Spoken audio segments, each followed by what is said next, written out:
So why didn't my grandparents save me? That is one of the questions that I get all the time. Why didn't my grandparents get involved at an earlier time when they knew things were going south or going bad or that I wasn't in a good place? If you know my story, you probably know that I was eventually adopted by my grandparents when I was like 12. I was moved in with them when I was 12. The adoption went through when I was 13. So a lot of people ask all the time, like, why didn't they get involved earlier if they knew that my mom was addicted and abusive? My father obviously wasn't in the picture, so like there was something that was going on, and they just never got involved, so it seems, right?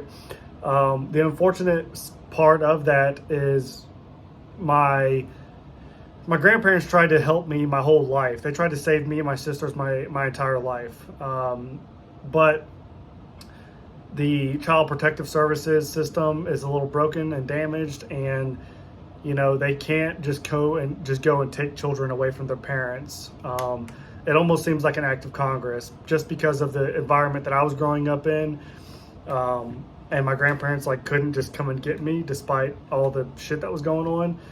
Is kind of like a proof of concept, or whatever you want to call it, to that fact that it's not just like, hey, this person's abusing their children, you need to go and take their children from that person.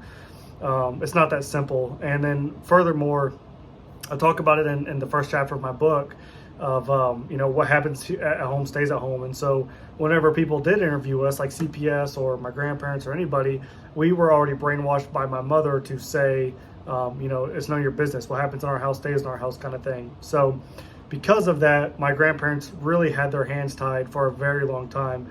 With that being said, as I grew up, I did go and see my grandparents often. We probably saw them once a month or every other month or so. We saw them enough to have a relationship with them, and there were several times where I was probably the only one who voiced an opinion or told my grandparents kind of what was happening at home. And when I did, unfortunately, and I don't blame my sisters for this, but they would go home and tell my mom what I had said, and that I was, kind of like ratting or snitching on mom, right? And so because of that, my mom she'd beat my ass for it, basically. She'd give me a whoopings for it and all that, and she'd get mad at me and yell at me and threaten me and all these other things because I was telling my grandma that something was happening.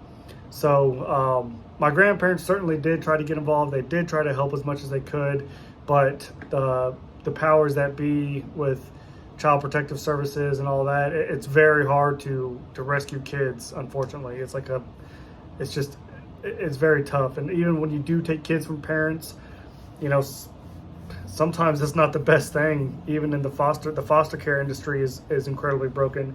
Anywhere you have people that want children, unfortunately, there's going to be a population of those people that have ill intent, and they intend to do bad things to those kids.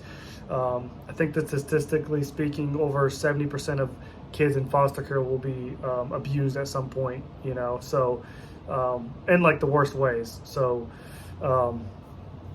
maybe it's a good thing I wasn't in foster care, but yeah, my grandparents, if they could have gotten me at a much earlier age, I probably would have avoided a lot more of the trauma that I eventually went through as I grew older. But anyways, I just wanted to answer that question on this video of why my grandparents, didn't help me or didn't step in earlier.